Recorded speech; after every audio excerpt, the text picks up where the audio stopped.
go back a little in history just to, and I'm not going back too far, just to give an idea of where some of the significant milestones which I think have propelled the growth of this industry.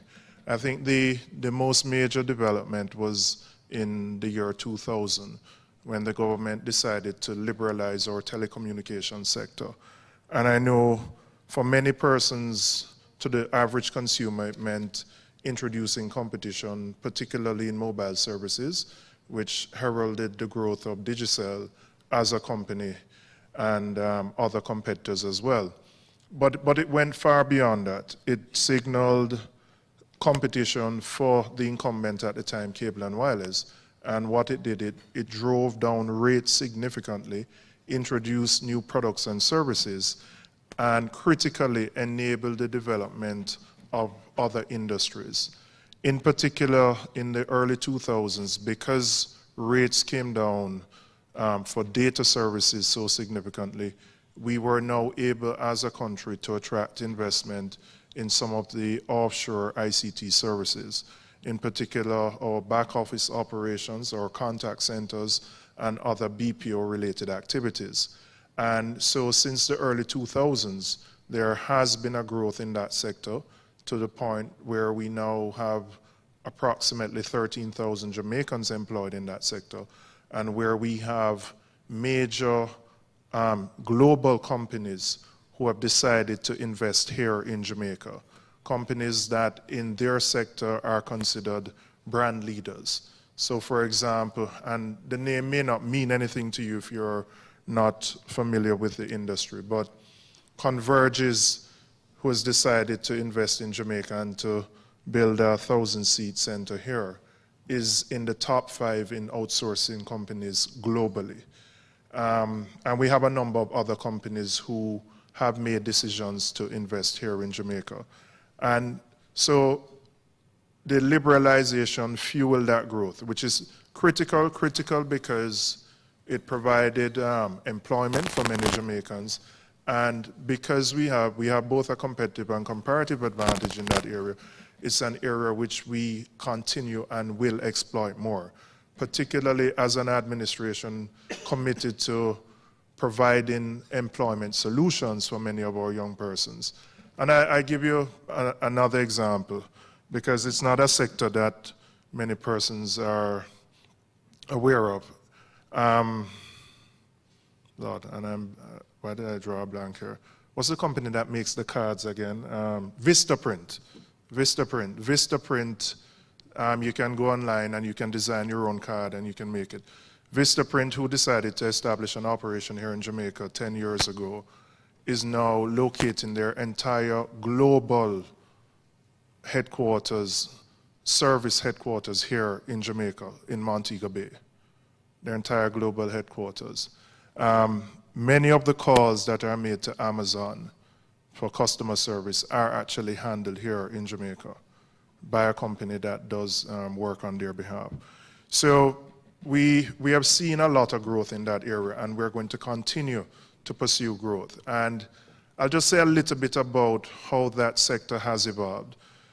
The sector evolved from initially being primarily driven by data entry companies in the, I would say, in the 80s and to the latter part of the 90s. That became a commoditized service which we could no longer compete with other countries that can provide it at a fraction of our costs. And in a sense, we have lost most of that kind of because that's the lower end of the BPO trajectory. We have moved more to the voice-enabled customer service and to the technical help desk type support, which most of the work that is done now is in that area. And what we are moving towards is moving further up the value chain. And the movement up the value chain is not something which happens automatically. It's something where, for the companies who make decisions to invest in your country, you have to provide and demonstrate that you can do services at a particular level before they will invest and outsource more. So we have seen over the 10 years, for example, ACS, which was just acquired by Xerox last year, started with data entry in Jamaica about 15, 20 years ago, now does not just customer service support and technical help desk, but they do a lot of claims processing and those types of services. And as they stay in the country, and us as Jamaicans, because the greatest asset we have in these services is the human capital, as we demonstrate that we can do those services, they will outsource more complex services. Why is that important? It's important because it provides an opportunity for our highly skilled and trained Jamaicans to get jobs here in Jamaica. So, for example, ACS has people who earn 20, 30,000 US dollars a year, right, doing these types of services, people who have master's degrees. And it's a critical part of how we want the industry to evolve as an administration. We don't want just to be doing what we consider to be lower end services, but to provide a continuum, because clearly there is a role at the lower end, and frankly, in terms of our unemployment, that's probably where the majority of persons would have opportunities, but we want to move it further up. And there are a couple of things that the government has done. So the liberalization of the telecom sector provided that initial opportunity. We invested a lot in providing the training through HART. It was called the CIT, Caribbean Institute of Technology, which provided training for software developers.